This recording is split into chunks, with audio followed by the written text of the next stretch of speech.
Hi everyone, this is Ravehead1, and this is the first of numerous blogs I'm going to be doing. This one in particular is going to be on food. Now the reason I'm doing this is because I've noticed recently a lot of people have been talking about food. They had that Jamie Oliver special a while ago which was trying to promote wholesome, good cooking, and I'm a huge fan of cooking and food. I'm not a chef, but I am a foodie. I love watching shows about food, cooking recipes, eating, and trying to share that love with other people. And this is a great way to do it.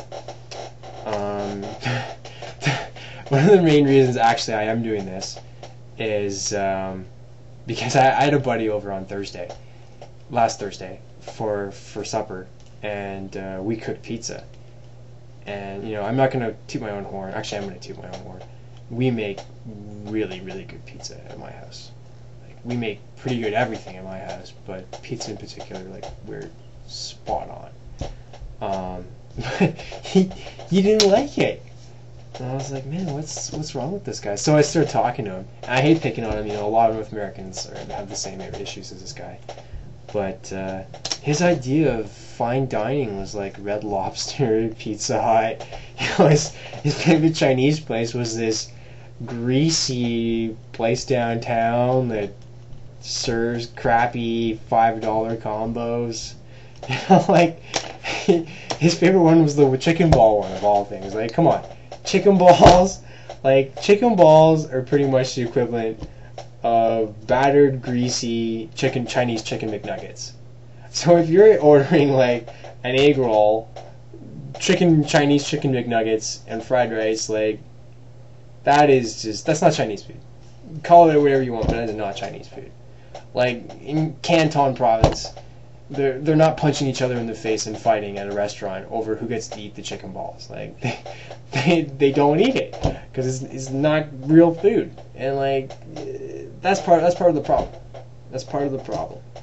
And in some ways, you know, I'm kind of glad that the Jamie Oliver show came out, because that was a lot of issues that people do have this kind of fear of cooking from scratch. And cooking from scratch is my idea of healthy cooking.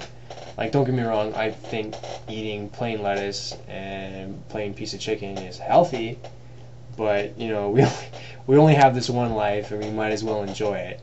So, you know, I think something with more flavor is needed. You know, and it's more enjoyable. Like, don't get me wrong, healthy is healthy, but come on, you need some sauce, you need some flavor to your food. And usually when I talk to people who don't cook, who have fears about cooking, their main 4 concerns are cooking from scratch costs too much, cooking from scratch, they don't have the time to do it, they don't have the knowledge, and the last thing is they don't like the way it tastes, which I'll get to that later. But the first issue, you know, it costs too much. You know, if you think about it, it really doesn't cost that much. You know, when I went to college, my first year I was in residence, and then when I went out my second year, I had to learn to cook. So I had to buy my own groceries, I had to do everything. And for me to go to bakeries, not, you know, buy Dempster's bread, but actual real bread, to go to butcher shops and buy real meat, and to go to a kind of a food market and get really good vegetables, it was around $100 a week. That's $100 Canadian a week, which isn't that bad. And I know a lot of my friends complain, like, oh my god, $100 a week, I spend that in like 2-3 weeks on groceries, you're crazy. But they say that, but that's groceries. They spend easily like double that in food, because they go to McDonald's, or they go to some greasy pizza place, or they go to Starbucks every day, or they go to Tim Hortons every day, and they buy a muffin and a coffee. So it adds up. You know, I didn't do any of that stuff. I did go out once a week, and we'd go and buy a pitcher, a beer, and some chicken wings, and that was like $15. So maybe I spent $115 a week. But, you know, we didn't spend that much money on food. And most of the stuff, like me and my roommate, it was just me and him, we ate like kings throughout the year. So for just 2 people, $100. It's probably enough food for, like, honestly, for 3 or 4 people. So you could probably feed 3 people on a $115 a week for food. Like that is not that pricey. And most of the things we did eat, we ate from scratch. The other thing is you don't have the time. Now, it is true when you first start cooking, you're not going to be a wizard. You're not going to be able to cut the onions like the chef's doing, like you're going to probably be like so it's going to take more time. But eventually, with practice, you will get better and you will cut down on that time. Like honestly, for me to make spaghetti, just a plain simple spaghetti sauce with canned tomatoes, basil or basil for the Brits, chilies and garlic with whatever meat I want to throw in, like that takes me 10 minutes tops, and that's pretty much just for the pasta to boil. Okay, that was bizarre. Moving on. Time to reflect in solemn prayer. But so anyways, for time, when you first start off, it's probably going to take anywhere from half an hour to an hour to cook. Which really, going to the burger bin is going to be cheaper.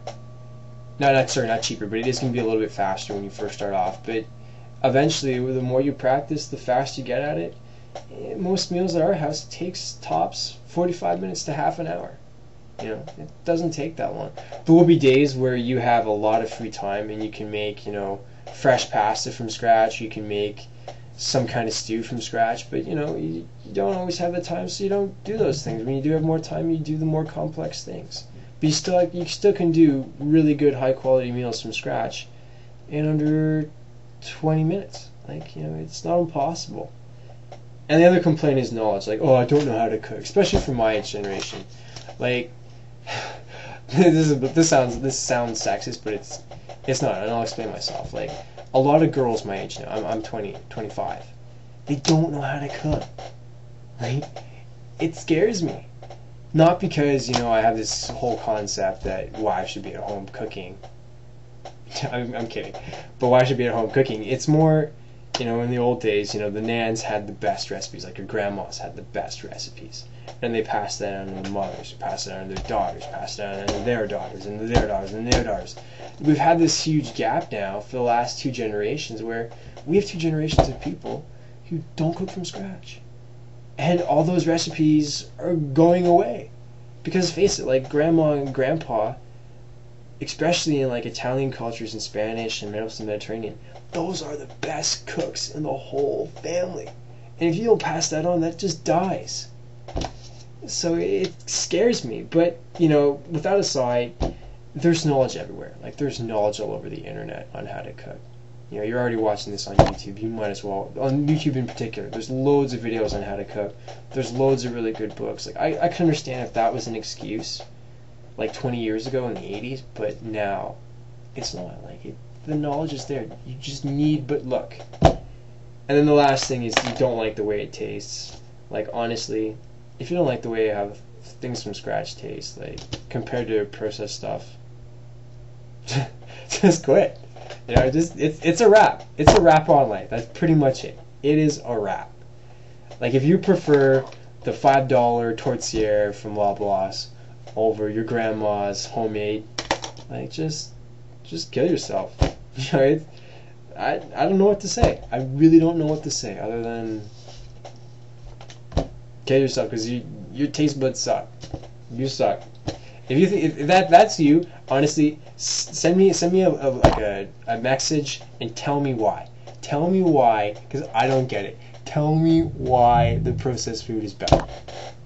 If you can convince me, then I'll maybe do another video and I'll say why it is. For your description. But honestly, it doesn't. It doesn't. So that's this for this video. Send me your clips or messages in response if you don't agree or if you do agree. But that's all. Peace. I'll see you later.